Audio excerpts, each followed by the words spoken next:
Dear student, स्वागत करती हूँ आप सभी का आपके अपने यूट्यूब चैनल सितंबर सेल्फी क्लासेस में। फ्रेंड्स, आज हम लोग पढ़ेंगे ड्राफ्टिंग के महत्वपूर्ण उपकरण क्या होते हैं, इसको पढ़ेंगे। और साथ ही आपको बता दूँ स्टूडेंट, कल हम लोगों ने ड्राफ्टिंग क्या है ये पढ़ा था, तो जान लेते हैं कि ड्राफ्टिंग जो होती है उसके सहायक उपकरण कौन कौन से होते हैं। देखिए, सबसे पहले आएगा आपका कैंची। तो कागज़ काटने और कपड़ा काटने की कैंचियाँ अलग अलग रखनी चाहिए। कैंची की धार आपकी तेज़ होनी चाहिए। कैंची को सूखा रखना चाहिए, इसे कभी भी ज़मीन पे नहीं गिराना चाहिए। कागज़ काटने की कैंची सीधी होती है और उसके हत्थे पे एक जैसी रिंग होती हैं। ये कपड़ा काटने की कैंची से 5 से 7 इंच तक छोटी होती है। ये क्या होती है? ये कपड़ा काटने वाली कैंची से 5 से लेकर 7 इंच तक छोटी होती है। फिर आपका ड्राफ्टिंग के उपकरण में आता है भूरा कागज। आपका दिखा देते हैं। ये कागज़ आप लोगों ने देखा होगा, ऐसा होता है ना, इसी पे ही ड्राफ्टिंग की जाती है। यही होता है जो ड्राफ्टिंग किस पे की जाती है, आपके भूरे कागज़ पे। यही भूरा कागज़ है। तो आपको बता दें, जो ये भूरा कागज़ है, ड्राफ्टिंग भूरे कागज़ पे आपकी की जाती है। भूरे कागज़ पर खाका बनाने से गलतियां आसानी से सुधारी जाती हैं। देखिए, यहाँ पे ऐसे खाका बना लिया, यहाँ लिखा कितनी नाप है, ये सब।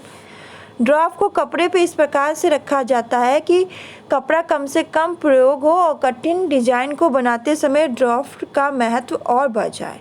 जो कठिन डिजाइन है उसको बनाते समय क्या, जो ड्राफ्ट है उसका महत्व और अधिक बढ़ जाए। भूरे कागज़ की खुरदरी सतह पर ड्राफ्ट बनाया जाता है। जो भूरे कागज़ की जो खुरदरी सतह होती है उस पर क्या किया जाता है, ड्राफ्ट बनाया जाता है, क्योंकि इस भाग पर सभी निशान आसानी से क्या दिखाई देते हैं और पेंसिल के निशान हाथ से मिटते भी नहीं हैं।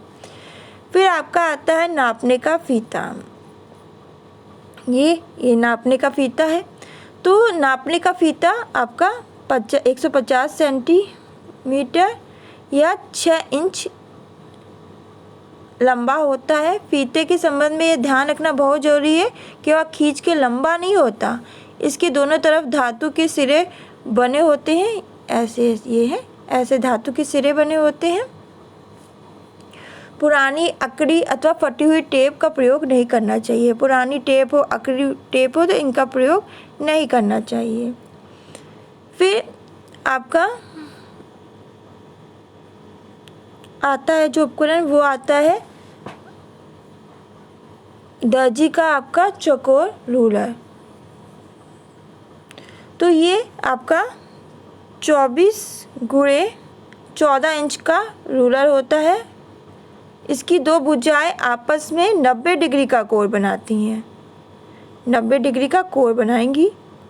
इसके प्रयोग से लंबाई और चौड़ाई रुख की रेखाएं पूरे 90 डिग्री का कोण बनाती हैं। प्लास्टिक का पारदर्शी रूलर प्रयोग करना चाहिए। आमतौर पर 12 इंच या 36 इंच के रूलर को प्रयोग में करना चाहिए।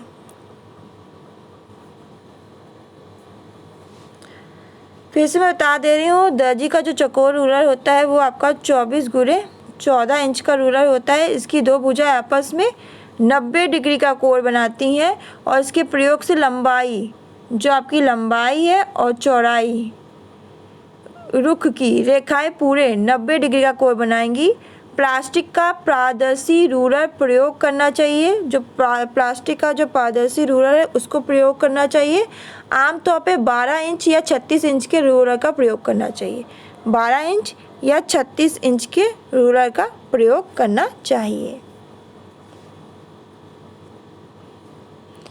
फिर आपका जो आता है वो आता है आपका फ्रेंच कर्व। फ्रेंच कर्व क्या होता है? ये होता है, इसे हम लोग क्या कहेंगे, फ्रेंच कर्व। तो ये क्या है? ये गले और कंधे की गोलाई बनाने के काम आता है। गले की और आपके कंधे की गोलाई बनाने के काम आता है। ये पूरी स्केल का 1/4 स्केल और 1/6 स्केल में उपलब्ध है। तो आपको बता दें ये कंधे, गले और कंधे की गोलाई बनाने के काम में आता है और ये पूरे स्केल का 1/4 स्केल और 1/6 स्केल उपलब्ध है।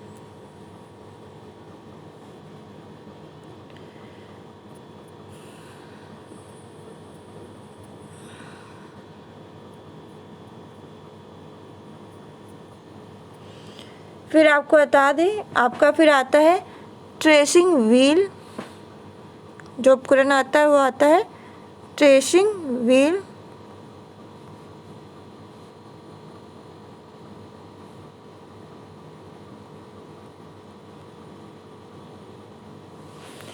तो यह 2 प्रकार का होता है, समतल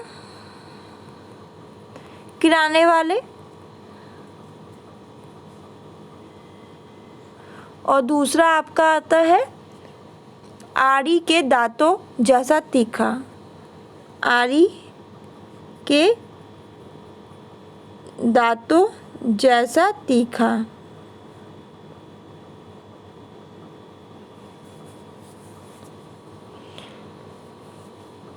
आपको बता दें जो आपका समतल किनारे वाला है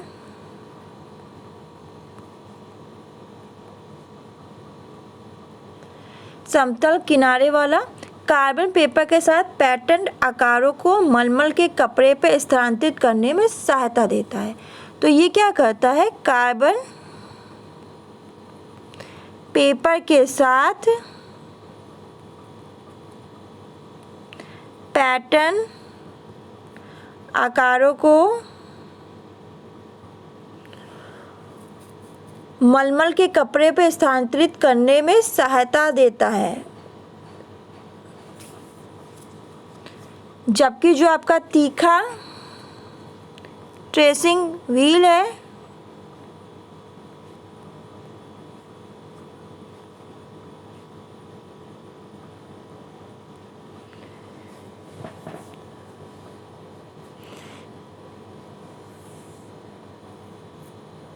वो क्या करता है, ये आपका पैटर्न आकारों को कागज पर स्थानांतरित करने में सहायता देता है। फिर आपका जो आता है ड्राफ्टिंग टेबल, इम्पॉर्टेंट है, ये पूछ लिया जाता है तो याद रखिएगा। यह मेज जो है 1/2 मीटर लंबी, लिख लीजिएगा लंबी कितनी होती है, 70 सेंटीमीटर चौड़ी,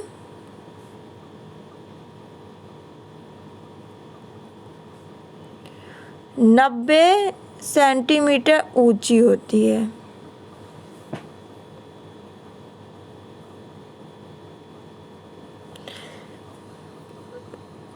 साथ ही अगर दूसरी तरफ से देखा जाए तो 3 फीट मेज की जो ऊंचाई होती है वो 3 फीट होती है। चौड़ाई आपकी 4 फीट और लंबाई आपकी 6 फीट जो आपकी मेज होती है, ड्राफ्टिंग टेबल होती है। मेज की सतह चिकनी होनी चाहिए और दृढ़ होनी चाहिए, ऐसी ना हो कि हिल रही है डर डर डर करके, नहीं। यदि मेज ना हो तो कोई भी मेज लगभग इसी नाप की प्रयोग में ला सकते हैं, याद रखिएगा। फिर आपका जो आता है, फिर आपका आता है पिन। पिन क्या है, कच्चा कार्य कर रहे हैं उसके लिए हम प्रयोग करते हैं। ड्राफ्टिंग भी लेआउट करते समय हम क्या करते हैं, पिनों की सहायता से क्या करते हैं, जोड़ते हैं। पिन तो देखा होगा ना, ऐसे करके होता है, उसको ऐसे लगा देते हैं ताकि ड्राफ्टिंग कपड़े पे सरके नहीं। तो पिन लगाने से क्या सरकता नहीं है ड्राफ्टिंग। पिनों का उपयोग किसके लिए करते हैं, पैटर्न मैनिपुलेशन में भी होता है। पिन पतली और तीखी होनी चाहिए। पिन ऐसी धातु की होनी चाहिए जिसमें जंग ना लगी हो। पिनों को पिन कुशन में रखना चाहिए तो याद रखिएगा पिनों को किस में रखना चाहिए, तो पिन कुशन में, जिससे उन्हें जंग ना लगे। तो ये थे आपके ड्राफ्टिंग के उपकरण। तो फ्रेंड्स आज के लिए बस इतना ही, मिलते हैं नेक्स्ट क्लास में। धन्यवाद।